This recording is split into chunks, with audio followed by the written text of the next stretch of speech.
I appreciate your attention and your willingness to come back and to be with us again. I'm often amazed at the songs that we sing, and in different times in life, our words could mean something else, and that's the depth of Scripture and the multifaceted nature in which God, through the inspired men that He's chosen, conveys to us His beautiful word. But we sang a song just a few moments ago. Give me the Bible. Give me the Bible. Probably most of you, if I could guess, you probably sing that song without even looking. You know it. You're so familiar with it. I think it's the second verse. Austin, you have to correct me. I think it's the second verse that says, "Give me the Bible when my heart is broken." Give me the Bible when my heart is broken. Have you ever had a broken heart? And we're not talking about uh, a date where she stood you up, or he, I guess. We're not talking about a broken romantic heart, but have you ever had a broken heart? Have you ever had those moments um, in life where you find yourself on your knees sobbing? You ever had those moments? And you're praying to God with, as the Spirit says, with groanings too deep for words. You been there? If not, you're probably gonna be. That's the nature of life, which is what makes heaven so great. I remember share one with you real quick.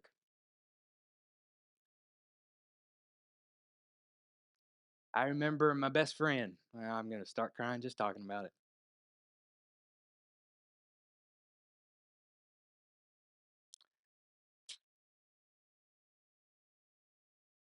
I had a baby due a week, a week apart from when ours was due. Ezekiel, what they were gonna name him. Call him Zeke.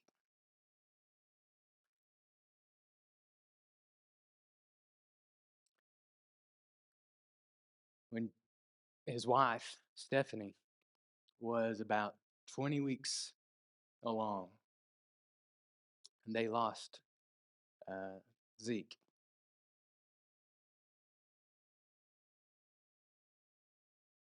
What do you do? What do you say?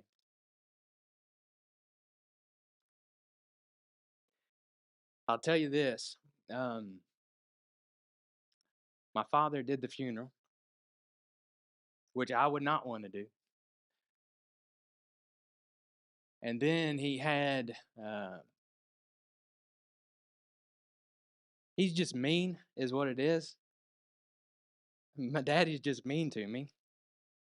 And he asked me to lead a prayer. I think I got about 3 words out. Have you ever been in that moment? A couple years ago, we were listening to a sermon that somebody was giving, and this particular preacher said something. And I can't even remember who it was, but he said something along the lines of sometimes that we mistake the silence of God for the scheme of God. So I wrote that down as soon as I could, and that has stuck with me uh, for a long time, and maybe it'll stick with you. But sometimes we are on our knees and we're crying and we're begging God, why? What have I done? Maybe we're like the disciples or the Pharisees in John chapter 9, who sinned, this man or his parents, that he was born blind. Maybe we're asking God, what have I done to deserve something like this? Or maybe we're like Job in silence. I mean, we don't have any words. We can't express losing 10 children. We can't express those thoughts. And I've been thinking about it and thinking about it and thinking about it. And far too often, I find it so easy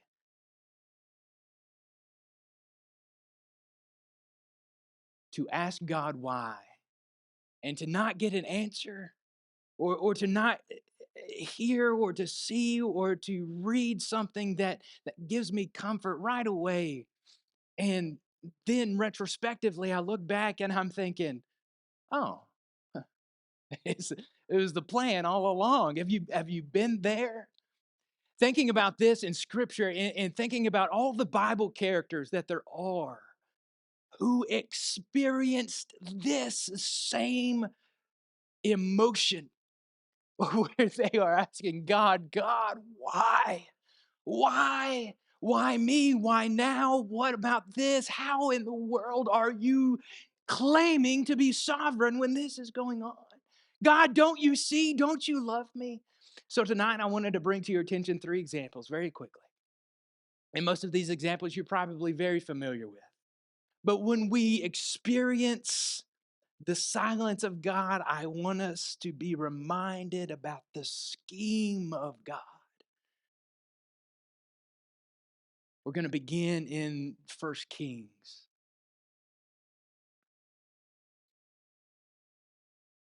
Allow me to set the familiar stage for you. In First Kings chapter 19, you are fully aware of what happens in the preceding chapters.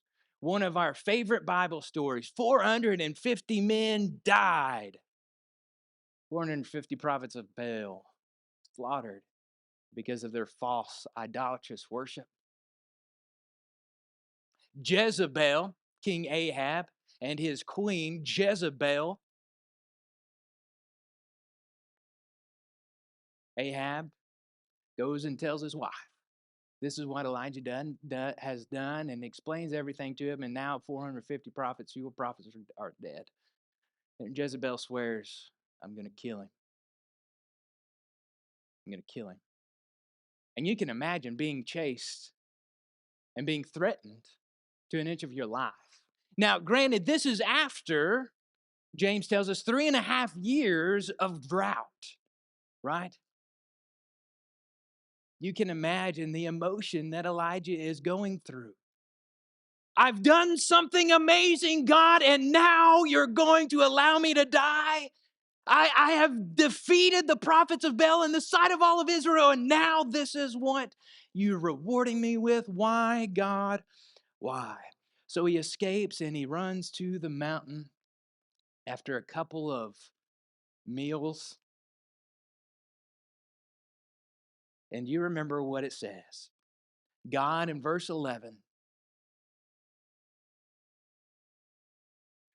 and he said, go out and stand on the mountain before the Lord. And behold, the Lord passed by, and a great and strong wind tore the mountains and broke them in pieces, and the rocks before the Lord. But the Lord was not in the wind. And after that, the wind of an earthquake, but the Lord was not in the earthquake. And after that, in verse 12, after the earthquake, a fire, but the Lord was not in the fire.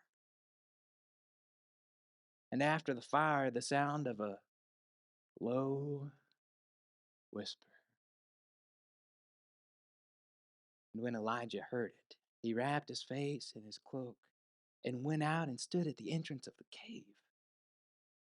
And there came a voice to him and said, what are you doing here, Elijah?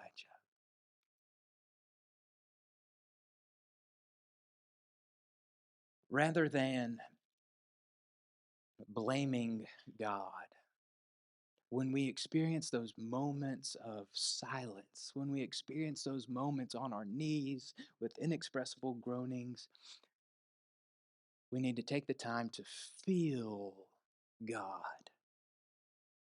Take the time to and okay, don't run me off the stage. Like, I'm not ex- God's not going to wrap his arms around you and talk to you while you're in the shower.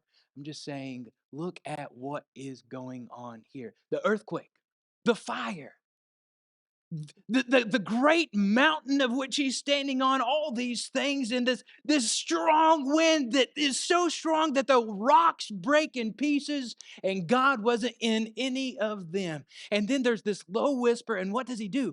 Listen, he feels it. What he covers up in those moments. Take time to feel God. You also see in verse 10 and in verse 14 repeated verbatim. And the question is, what are you doing here, Elijah? And you can see it. Oh, yeah, I'm here because I have nowhere else to go. I'm here because you told me to come here. What are you talking about? So his response gives us another bit of encouragement. When you are down with that broken heart we sing about, open up to God. I have been very jealous, verse 14, for the Lord, the God of hosts. For the people of Israel have forsaken your covenant, thrown down your altars, and killed your prophets with the sword. And I, even I, only am left. And they seek my life to take it away. He has every single right to be throwing up his hands from man's perspective to God and say, God, why? I am the only one, he says, left. It's almost the way that I read this and read it for quite some time. It's almost like Elijah's accusing God. I am the only one left. But you see his heart, don't you? Take the time to open up to God, to let God in and not keep him at a distance. And of course, listen. Listen to God. When he has something to say, and you've opened your heart, and you've now listened to what he has to say to you. Verse 18. Yet, remember, he has three commands: go to Damascus, anoint the king; go to Jehu, anoint the king; then go get Elisha. But the end, the conclusion of all of this in verse 18, listen to God. Yet I will leave 7,000 in Israel, all the knees that have not bowed down to Baal, every mouth that has not kissed him. Listen to God. If God hits you in the face with some facts, listen to him. There's seven, you are not alone. There are 7,000 out there that haven't. How dare you think you're alone? How dare you think that I don't see? How dare you think that I am not taking care of you? Listen to God after you've opened up your heart. That's great. After you've felt him, listen to what he has to say. I promise you, give me the Bible when my heart is broken, and it will reveal some magnificent comfort. Let's turn to the second in 2 Kings chapter 6. The second example that I want to direct your attention to is a man named Gehazi. Now, the astute Bible student who can remember names is going to remember Gehazi is the servant of Elisha. We've got Elijah. Let's turn our attention to Elisha and Elisha's servant. 2 Kings chapter 6. Setting the stage for this particular context, we have the war between the people of Israel, the northern kingdom, and the king of Syria. Read with me verse 11 and verse 14. Let's put all this in its context. And the mind of the king of Assyria was greatly troubled because of this thing. Here is the thing. He called his servants and said to them, will you not show me who of us is for the king of Israel? He thinks there is a traitor in his midst. And one of the servants said, none, my lord, O king, but Elisha, the prophet who is in Israel, tells the king of Israel the words that you speak in your bedroom. Elisha knows everything that you're saying. And they said, go and see where he is, that I may send and seize him. It was told him, behold, he is in Dothan. So he sent their horses and chariots and a great army. And they came by night and surrounded the city. And this is where we pick up in verse 14. Here is the king of the army of Syria coming with horses and chariots, and they've surrounded the city for one man. Isn't that interesting? But this is where we pick up. Because Gehazi finds himself, as he wakes up, he finds himself surrounded by the enemy, wondering, what in the world are we going to do? Familiar with this story.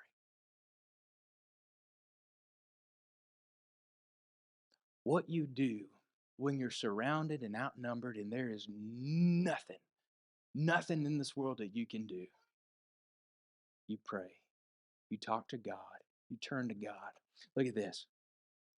Verse 16. What you need to do is you need to trust in God.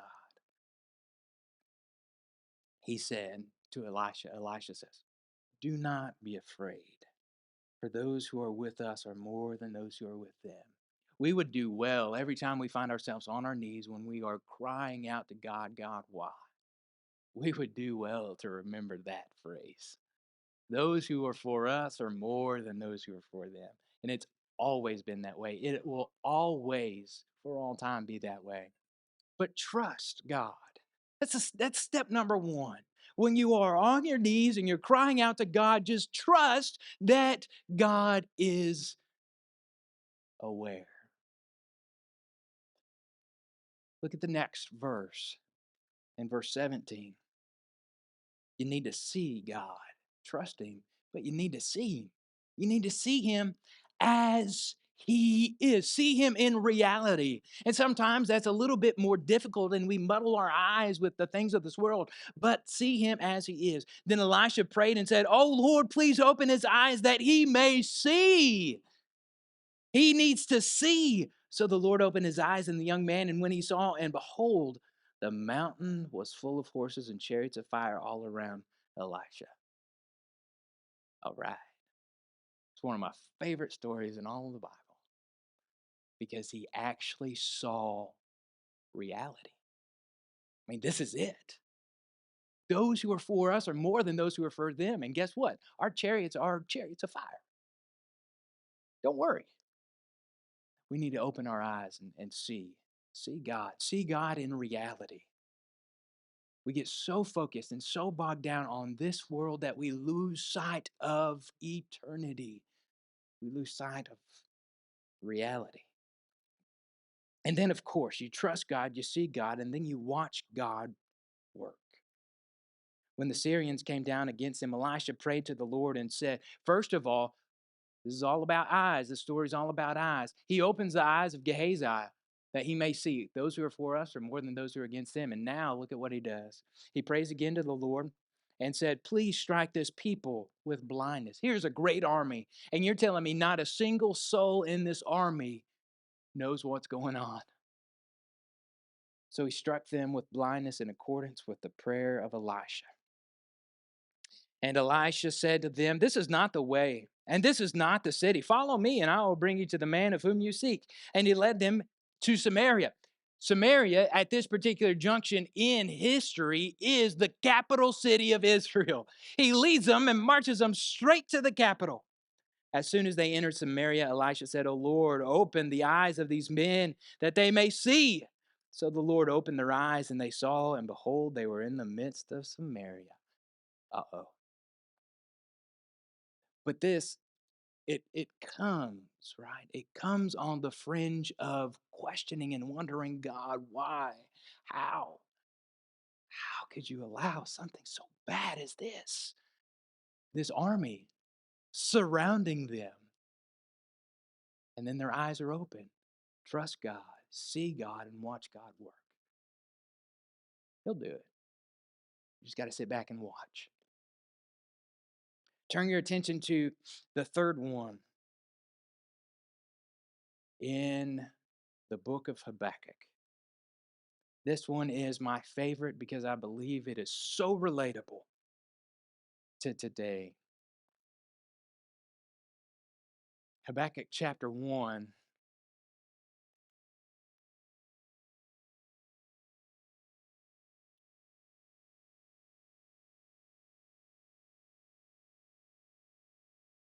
Maybe we ought to have Bible races, see who can get there the fastest.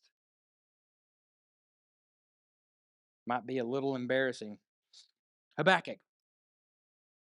Habakkuk chapter 1. Habakkuk asks the question, "Oh Lord." We're talking in the context of Babylonian captivity, not in context, but Babylonians are coming and captivity is coming. "Oh Lord," he asked in verse 2, "how long shall I cry for help and you will not hear? Or cry to you violence and you will not save? How long, how long, how long? God, I am crying out. Are you not listening?"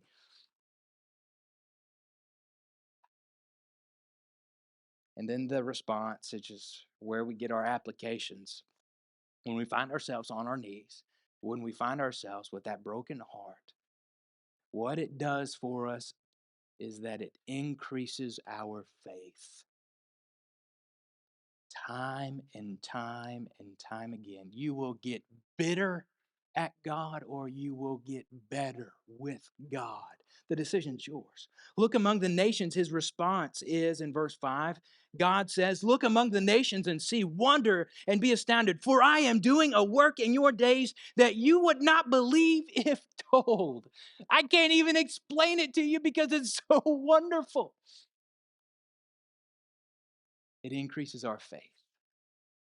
When we are desperate and when we are crying out to God, it will make us better or it will make us bitter.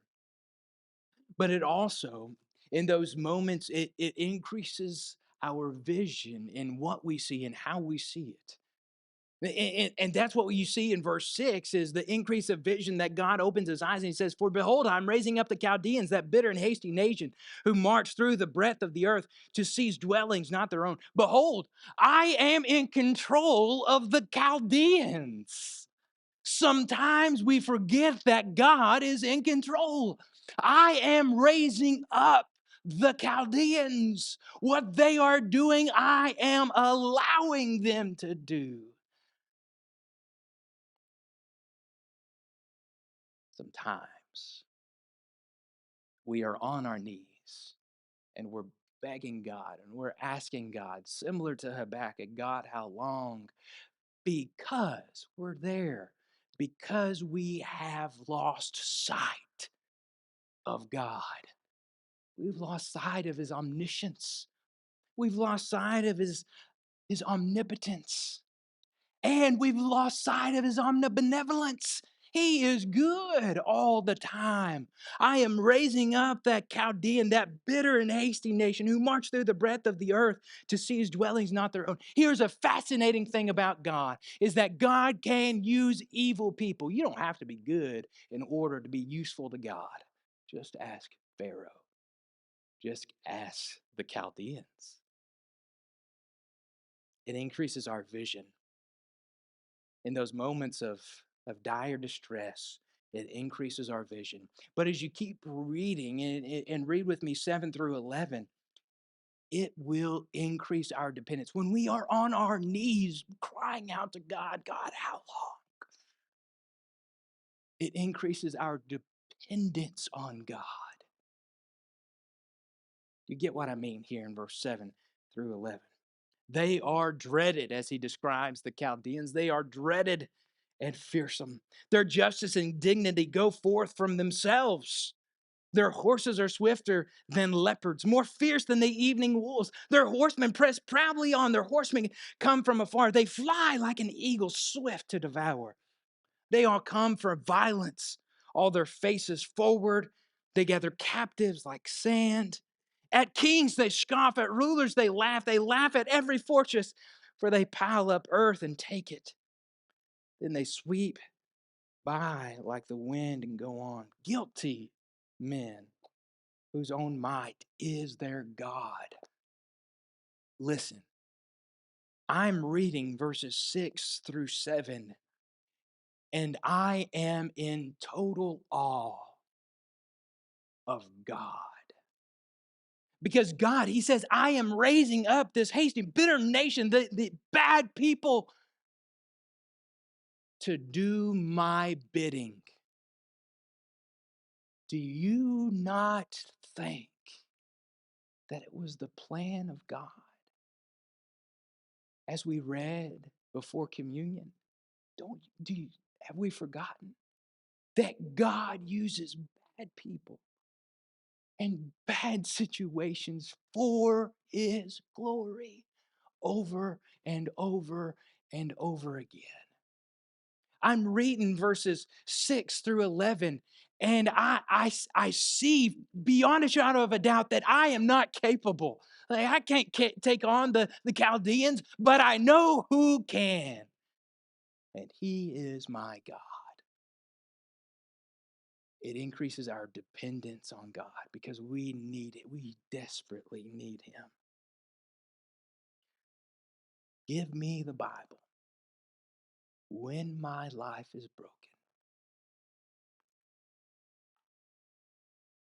There are those moments in life when we find ourselves on our knees begging God.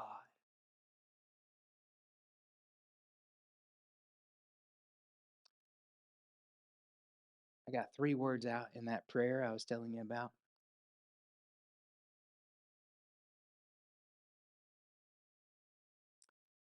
And then Joseph came over, the father who just lost his son, while I was praying, and he put his arm around me.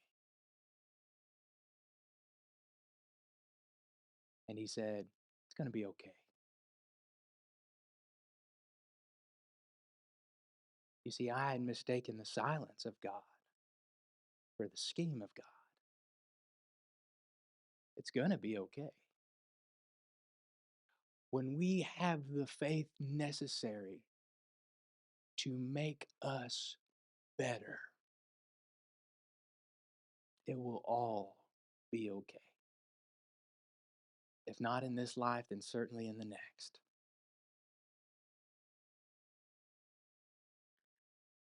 Maybe, I don't know where you're at, but maybe you are here.